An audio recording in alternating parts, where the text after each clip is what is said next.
नमस्कार, I am दीपक धरा, your English trainer and I am back with new lesson. और अभी अभी एक रिसेंटली एक न्यूज़ आई है और उसमें कुछ सीखने वाली काफ़ी चीज़ें हैं। You can see this is a scene of Delhi metro station. Okay, so news में है CISF स्टाफर सेव्स अनकॉन्शियस। तो अनकॉन्शियस का मतलब क्या होता है? जब कोई इंसान बेहोश हो जाता है उसे बोलते हैं अनकॉन्शियस। सो CISF staffer saves unconscious metro passenger through CPR। तो CPR का मतलब होता है, जो आपने देखो ना, हम जब कई बार चेस्ट से दबाकर या मुंह से सांस देकर हम किसी इंसान को होश में लाते हैं, ठीक है, यानी फेफड़ों वगैरह में हवा भर के हम उसे ठीक करते हैं। तो यहाँ पे सीखने वाली एक सबसे इंपॉर्टेंट चीज़ है, यहाँ पे CISF स्टाफर सेव्स यानी बचाता है। लेकिन हमने सीखा कि भाई पास्ट की चीज़ों के लिए तो हम सेकंड फॉर्म लगाते हैं, लेकिन यहाँ पे सेकंड फॉर्म क्यों नहीं लगी हुई?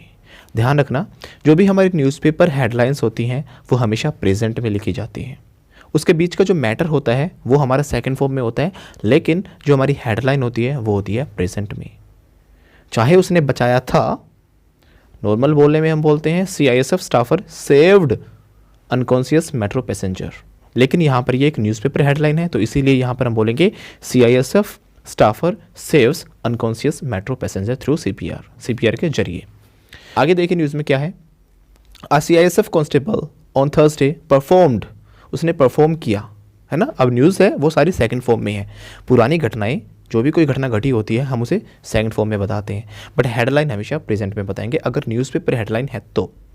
CISF कांस्टेबल ऑन थर्सडे, जो CISF का कांस्टेबल था ऑन थर्सडे को परफॉर्म किया उसने, तो परफॉर्म की सेकंड फॉर्म लग गई परफॉर्म्ड। क्या परफॉर्म किया उसने?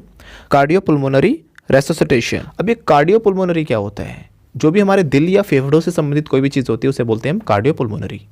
रेसोसिटेशन का मतलब होता है जो हम उसे, किसी इंसान को जब हम पुनर्जीवित करते हैं, दोबारा से उस इंसान के अंदर प्राण ला देना, उसे होश में ले आना, किसी को पुनर्जीवन देना, इसी को बोला जाता है रेसोसिटेशन। क्या बोला जाता है? रेसोसिटेशन। और इस पूरे प्रोसेस को बोला जाता है शॉर्ट फॉर्म में CPR। कहते हैं ना CPR, तो इसे CPR देना मतलब उसे हाथों से दबा के या मुंह से सांस देकर उसे जिंदा करना। So CPR cardiopulmonary resuscitation procedure on a man. अब CPR के साथ हमें प्रेपोजिशन ऑन लगानी होती है, उस आदमी पर किया गया, तो on a man who collapse. अब यहाँ पे देखो कोलैप्स्ड आ गया है।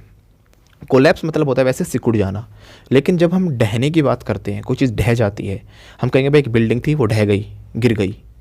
अ बिल्डिंग कोलैप्स्ड। अब सेकंड फॉर्म इसलिए लगी है क्योंकि बात है पास्ट की, हो गई थी। अ मैन हु कोलैप्स्ड यानी एक इंसान वहाँ पे ढह गया, कहने का मतलब यहाँ पे ढेर हो गया। ढेर हो जाना, गिर जाना, सिकुड़ जाना, तीनों चीज़ों के लिए हम यूज़ करेंगे collapsed. Okay, so a man who collapsed, जो कि इंसान क्या हो गया था? गिर गया था। अब यहाँ पे आ मैन क्यों लगाया? हमें पता भाई मैन कह रहे हैं तो एक ही आदमी की बात है। अक्सर हम ए लगाकर बोलते हैं काफ़ी सेंटेंस में, हम बोलते हैं कि भाई कोई आया है ना। तो कोई आया है, हमने अगर मान लो कोई आपके घर पे आया, उसका नाम नेहा है, स्नेहा है, कोई भी नाम है, मोहिनी है, तो सर कोई मोहिनी मैम आई है, मोहिनी मैम हैज़ कम। अब यहाँ पे हमने आ क्यों लगाया? यहाँ पे आ का मतलब एक नहीं होता, आ का एक दूसरा मीनिंग होता है, उसका मतलब होता है एनी, यानी कोई भी, कोई। सर कोई मोहिनी मैम आई है, हम नहीं जानते कौन मोहिनी मैम है, वो कोई मोहिनी मैम है। तो जब हम कोई की सेंस में हम बोलते हैं तो हमें लगाना होता है आ। अब मैन कोई था, आदमी, एक आदमी था, कोई आदमी, तो कोई की सेंस है यहाँ पे ए क्या मतलब? तो प्रोसीजर ऑन अ मैन यानी कोई आदमी था जिसके ऊपर ये प्रोसीजर किया गया। हु कोलैप्स्ड एट, जो कि ढेर हो गया, गिर गया, ठीक है ना। Collapsed at Indraprastha metro station in Delhi. जब हम बड़ी चीज़ में कोई छोटी जगह लोकेशन दिखाते हैं तो हमें एट लगाना होता है, इसलिए इंद्रप्रस्थ मेट्रो स्टेशन के ऊपर क्या लगाया इन्होंने? At Indraprastha metro station. और दिल्ली बड़ी चीज़ है, एक बड़ा एरिया है, तो उसके लिए हम क्या बोलेंगे? इन। ठीक है, जैसे मैं कहूँगा कि मैं जोंती में रहता हूँ दिल्ली में, आई लिव एट जोंती इन दिल्ली। ठीक है, तो लोकेशन के लिए हम पर्टिकुलर एक पॉइंट बताएंगे तो एट लगाते हैं। और क्या है इस न्यूज़ के अंदर सीखने के लिए, देखिए आगे। Collapsed at Indraprastha metro station in Delhi after alighting from a train. Alighting का मतलब क्या होता है? अलाइटिंग का मतलब होता है जब आप किसी बस से या ट्रेन से जब नीचे उतर रहे होते हो उसे बोला जाता है अलाइटिंग। ठीक है, तो वो उतर रहा था ना, तो अलाइटिंग फ्रॉम अ ट्रेन, जब ट्रेन से उतर रहा था। तो उतरना क्या होता है? अलाइटिंग। हालांकि चढ़ने या उतरने के लिए हमारे पास और भी वर्ड्स होते हैं, जैसे हम बोल सकते हैं बोर्ड द ट्रेन, उतरना होगा डी बोर्ड, चढ़ना बोर्ड द ट्रेन, उतरना डी बोर्ड द ट्रेन। और अलाइटिंग भी हम यूज़ कर सकते हैं उतरने के लिए, ठीक है। और बस में चढ़ने के लिए, ट्रेन में चढ़ने के लिए हम ये भी कह सकते हैं गेट ऑन द ट्रेन, या फिर हम कह सकते हैं गेट ऑन द बस, ठीक है। बोर्ड द बस, या फिर board the metro, board the train, या फिर गेट ऑन द ट्रेन। कभी भी गेट इन मत कहना, बस के लिए, ट्रेन के लिए, बड़े व्हीकल्स के लिए जो कि पब्लिक कन्वेंस भी हो, ठीक है, जैसे कि ट्रेन हो गई, मेट्रो होगी, एरोप्लेन हो गया, इन सब के लिए हम क्या यूज़ करेंगे, ऑन कहते हैं, ना कि इन। मैं अगर कहूँगा कि मैं बस में हूँ, सो I am in the bus, ये गलत होगा, सही होता है आई एम ऑन द बस। और बस में चढ़ना गेट इन द बस नहीं, गेट ऑन द बस। अगर कार में चढ़ने के लिए बोलोगे, कार में बैठने के लिए बोलोगे, तो आप बोलोगे गेट इन द कार, ये चीज़ ध्यान रखना। ऐसे ही get on the train, get in the car, get on the bus, get on the metro, understood. और उतरना गेट डाउन, गेट डाउन। कितनी चीज़ें समझ में आई यहाँ पे, काफ़ी वर्ड्स मैंने आपके लिए बता दिए उतरने और चढ़ने के लिए क्या होंगे। और एक नया वर्ड जो कि यहाँ पे है अलाइटिंग। अलाइटिंग का मतलब भी क्या होता है, किसी बस से या फिर किसी ट्रेन से नीचे उतरना। तो कब बेहोश हो गया था, कब अनकॉन्शियस हो गया था, when he was alighting from a metro, ठीक है ना। आगे देखिए द इंसिडेंट। अब इंसिडेंट क्या होता है, किसी भी घटना को हम इंसिडेंट कहते हैं। एक्सीडेंट होती है दुर्घटना, बुरी घटना, इंसिडेंट घटना, ये चीज़ ध्यान रखना। कुछ लोग एक्सीडेंट को सिर्फ रोड एक्सीडेंट से ही कनेक्ट करते हैं कि एक्सीडेंट हो गया, रोड पे एक्सीडेंट हुआ, नहीं, कोई भी बुरी घटना एक्सीडेंट होती है। किसी घर में आग लग गई, वो भी एक्सीडेंट है। आगे देखिए the incident that was caught on camera, कैमरे में कोट हो गया, कैच की थर्ड फॉर्म कोट लगे हैं यहाँ पे, ठीक है ना। दैट वॉज कोट, जो पकड़ा गया था, ऑन कैमरा, कैमरा के जरिए। हम कई बार कहते हैं ना कि भाई कैमरे में कैद हो गई चीज़, तो कैमरे में कैद हो जाना उसकी इंग्लिश होती है कैच, ठीक है ना। तो वो पकड़ा गया कैमरे में, कैमरे में कैद हो गया वो सीन। That was caught on camera.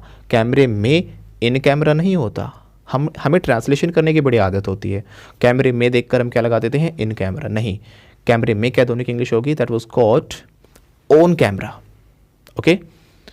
आगे देखिए टुक प्लेस। अब यहाँ पे कमाल की चीज़ सीखने के लिए है टुक प्लेस।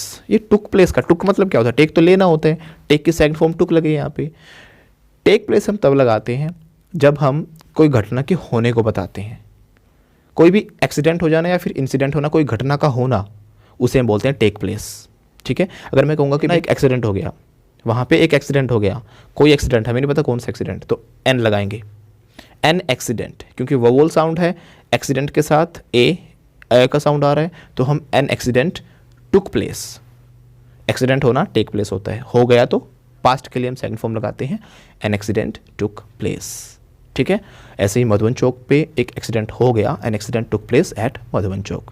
मेट्रो स्टेशन पे एक एक्सीडेंट हो गया, an accident took place at Madhuban Chowk metro station, जो भी आप कहना चाहो, ठीक है। आगे देखिए तो एक्सीडेंट होना टेक प्लेस होता है एट अराउंड 7:40, अराउंड मतलब के आसपास, 7:40 PM। When the man became unconscious, unconscious होता है बेहोश, हो जाना होता है बिकम, बिकम की सेकंड फॉर्म लगी है क्योंकि ये पास्ट की बात है। द मैन बिकेम हो गया था अनकॉन्शियस, बेहोश हो गया था, ऑन द प्लेटफॉर्म, प्लेटफॉर्म पे। ही रिगेन्ड, उसने फिर से गेन किया, यानी होश में आया। वो क्या, किस चीज़ को गेन किया उसने, कॉन्शियसनेस को, यानी होश में आ गया, होश में आना हो गया, रिगेन कॉन्शियसनेस, बेहोश हो जाना, become unconscious. So he regained consciousness after Constable Anil Gupta performed CPR on him. जब अनिल गुप्ता जो कांस्टेबल थे उन्होंने क्या किया था, CPR परफॉर्म किया था उनके ऊपर। तो ये थे काफ़ी वर्ड्स, रूल्स, सेंटेंस जो आपने इस वीडियो के जरिए सीखे, और आई होप कि आपको अच्छी लगी है, और लगी है तो गुरु दक्षिणा के रूप में, जैसे एकलव्य ने अपना अंगूठा दे दिया था।